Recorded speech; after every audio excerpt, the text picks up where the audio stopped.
Hello दोस्तों, हमारे YouTube channel ideal academy में आपका स्वागत है। इस वीडियो के माध्यम से आज मैं इंग्लिश ग्रामर के कुछ बहुत ही इम्पोर्टेंट स्ट्रक्चर्स आपके साथ शेयर करने वाला हूं, जिसकी सहायता से आप अपने डेली लाइफ में इस्तेमाल किए जाने वाले सेंटेंसेस जैसे चोरी करना पाप है, वहाँ जाना मेरी मजबूरी है, डॉक्टर बनना मेरा लक्ष्य है, झूठ बोलना उसकी रोज़ की आदत है, ज़रूरतमंदों की मदद करना हमारा कर्तव्य है। इस तरह के जितने भी हमारे डेली लाइफ में इस्तेमाल किए जाने वाले सेंटेंसेज हैं, उन सब का ट्रांसलेशन इस वीडियो को देखने के बाद आप बहुत ही आसानी से कर पाएंगे। तो चलिए शुरू करते हैं। इस तरह के वाक्यों को इंग्लिश में ट्रांसलेट करने के लिए हम लोग सामान्यतः एक सिंपल सा रूल का यूज़ करते हैं, जो कि इस प्रकार है। आप देख सकते हैं यहाँ पे दिया है ग्रामेटिकल रूल, और इसमें पहला जो है आपका दिखा रहा है कि V1 plus ING plus helping verb plus object plus full stop, ये हमारा रूल रहा। अगर इस तरह के जितने भी सेंटेंसेस आएंगे उन सबको हम लोग इस रूल के थ्रू कर सकते हैं। यहाँ पे आपको देख सकते हैं कि यहाँ पे अगर मान लीजिए ऊपर वाले से आप नहीं बनाना चाहते हैं, ठीक है, आप चाहते हैं कि आप यहाँ पे V4 का इस्तेमाल ना करें, यहाँ पे 2 प्लस V1 का इस्तेमाल करें, तो आप इसका भी इस्तेमाल कर सकते हैं। दोनों सेम मीनिंग देगा, ठीक है, चाहे ऊपर वाले का करें या नीचे वाले का करें। हाँ, कुछ केसेस में इनका जो क्या है कुछ डिफरेंस आता है, बट सामान्यतः हम लोग देखते हैं कि दोनों सेम वर्क करता है, यानी दोनों से हम लोग इस तरह के वाक्यों को ट्रांसलेट कर लेंगे। यहाँ पे आप देख सकते हैं ये जो आपका V1 प्लस ING है, ठीक है, तो हमेशा याद रखिए ये जो V1 प्लस ING होता है ना, ये इसे हम लोग जिरंड बोलते हैं, ठीक है। और 2 प्लस जो V1 है इसे हम लोग क्या बोलते हैं, प्रेजेंट पार्टिसिपल। तो आप दोनों में से किसी का भी इस्तेमाल कर सकते हैं। अब यहाँ पे ये है कि ये देखना है कि ये जो V1 प्लस ING यानी ये जो जिरंड है, ये जिरंड जो होता है ये नाउन के रूप में काम करता है।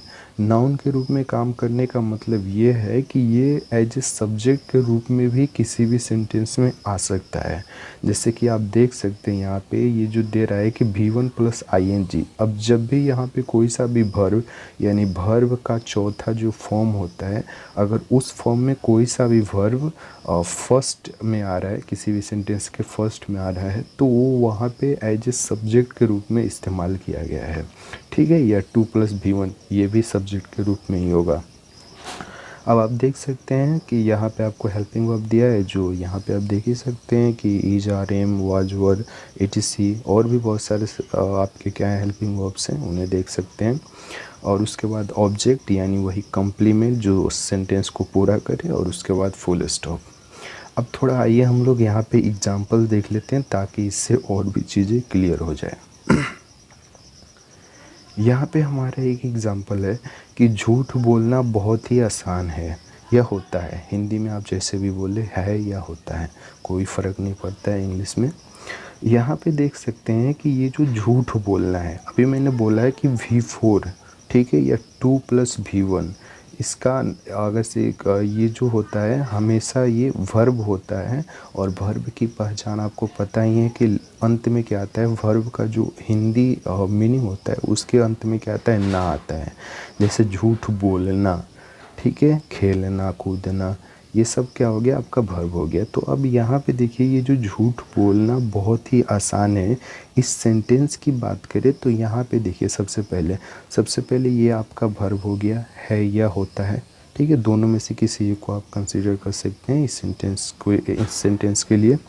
अब देखिए है तो क्या है, झूठ बोलना। झूठ बोलना आपका क्या हो गया, सब्जेक्ट हो गया, ठीक है। और फिर देखें तो यहाँ पे झूठ बोलना है तो मतलब कैसा है या क्या, तो आप यहाँ पे कर सकते हैं कि बहुत ही आसान। मतलब ये आपका ऑब्जेक्ट हो गया और ये आपका सब्जेक्ट, एंड ये तो आपका वर्ब हो ही गया।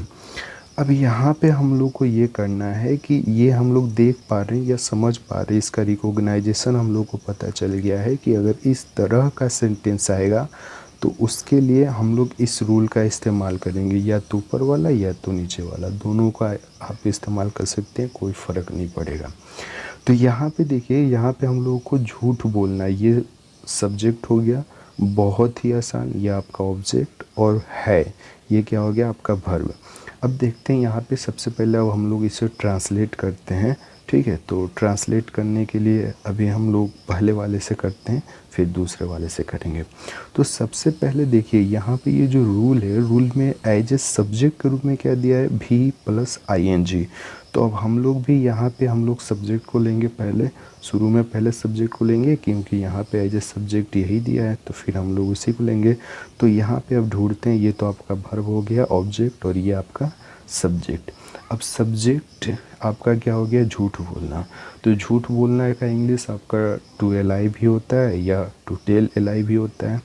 तो यहाँ पे देखिए, यहाँ पे आपको बोल रहा है टेल एलाई, ये आपका क्या हो गया, ये आपका हो गया वर्ब।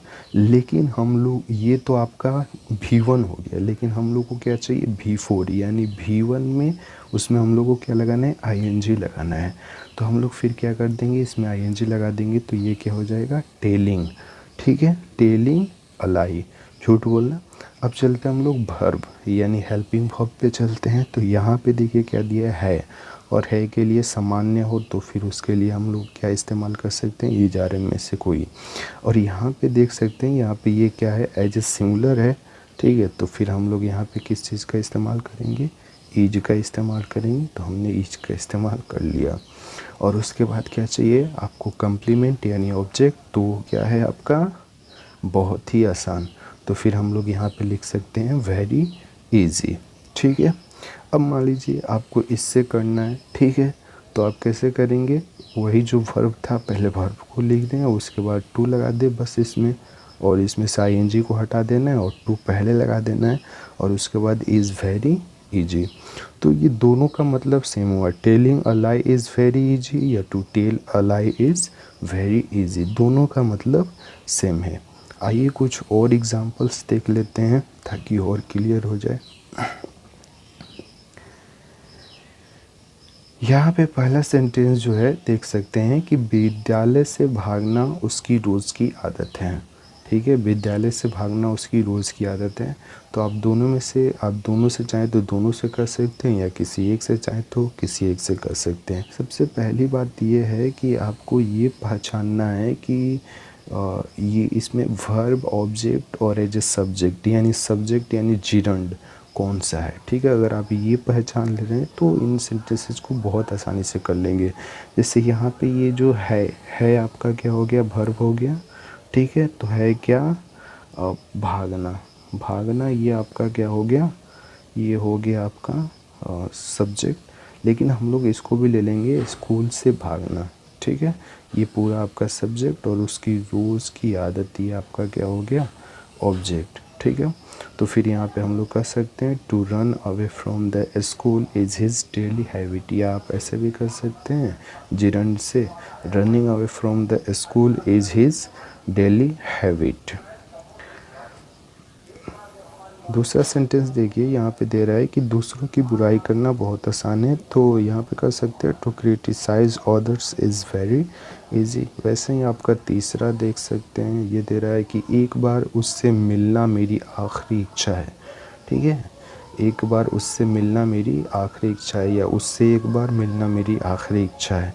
तो आप देख सकते हैं यहाँ पे दिया है, तो meeting him once is my last wish, या to meet him once is my last wish, या लास्ट डिजायर भी कर सकते हैं। आगे दे रहा है कि गलती करना मनुष्य का स्वभाव है। तो making mistake is a human nature.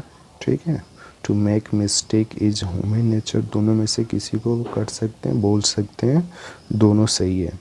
आगे देख सकते हैं कि तुम्हारी लिखावट को पढ़ना मेरे बस के बाहर है। ठीक है, तो यहाँ पे देखिए जिरंड से करेंगे तो क्या हो जाएगा, reading your handwriting is out of my hand. ठीक है, या आप प्रेजेंट पार्टिसिपल से करें तो क्या हो जाएगा, to read your handwriting is out of my hand.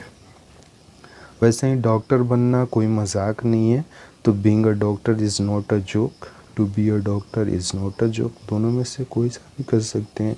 और भी एग्जांपल है, जैसे देख सकते हैं हवा के बिना जीना असंभव है। तो living without air is impossible, ठीक है। या फिर ये भी देख सकते हैं कि to live without air is impossible, है ना। तो दोनों में से आप जिससे ज़्यादा अच्छा लगे आप कर सकते हैं। ज़्यादा खाना हानिकारक है, तो eating too much is harmful. आग से खेलना बहुत ही ख़तरनाक होता है। तो आप देख सकते हैं playing with fire is very dangerous. ऐसे ही आपका 10वां जो दिख रहा है कि कहना आसान है पर करना कठिन है। तो यहाँ पे देखें तो ये आपका इसमें 2 सेंटेंस हो रहा है। एक तो कहना आसान है, फिर उसके बाद दूसरा सेंटेंस क्या हो रहा है, करना कठिन है। तो यहाँ पे देख सकते हैं पहले वाले को पहले करेंगे तो यहाँ पे जिरंड क्या है आपका, या और सब्जेक्ट क्या है, कहना, और ऑब्जेक्ट आसान, और है आपका वर्ब हो गया। तो saying is easy but doing is difficult. वैसे ही to say is easy but to do is difficult. आगे सेंटेंस हमारा यह है कि समाज से भ्रष्टाचार को मिटाना असंभव है। तो removing corruption from the society is impossible. या दूसरे वे में करना चाहें तो आप ऐसे भी कर सकते हैं, to remove corruption from the society is impossible. वैसे ही नेक्स्ट आपका देख सकते हैं कि आजकल पैसा कमाना मुश्किल है, ठीक है। तो now it is earning money is difficult, या now it is to earn money is difficult. ये जो नाउ इट इज़ है इसका आप चाहें तो अंत में भी इस्तेमाल कर सकते हैं, मतलब सेंटेंस के सबसे लास्ट में, ठीक है। To earn money is difficult now it is, या टू डेज़ भी कर सकते हैं, जो आपकी मर्जी हो। आगे देख सकते हैं कि दूसरों के प्रति अच्छा करना हमारा सिद्धांत है ना। तो doing good to others is our motto. वैसे ही राजगीर पहुंचना मेरा मंजिल है। तो reaching Rajgir is my destination, या to reach Rajgir is my destination. अब मैं आप लोगों को कुछ सेंटेंस दे रहा हूँ जो मैंने ट्रांसलेट नहीं किया है, बट आप लोगों को करना है। जब भी आपको समय मिले तो आप इसे कीजिए, ठीक है। और फिर देखिए कि आप कितना इसमें सही कर पा रहे हैं, ठीक है। और अगर पॉसिबल हो तो इन सब का ट्रांसलेशन करके आप नीचे कमेंट बॉक्स में भी लिख सकते हैं। तो वीडियो देखने के लिए बहुत बहुत धन्यवाद।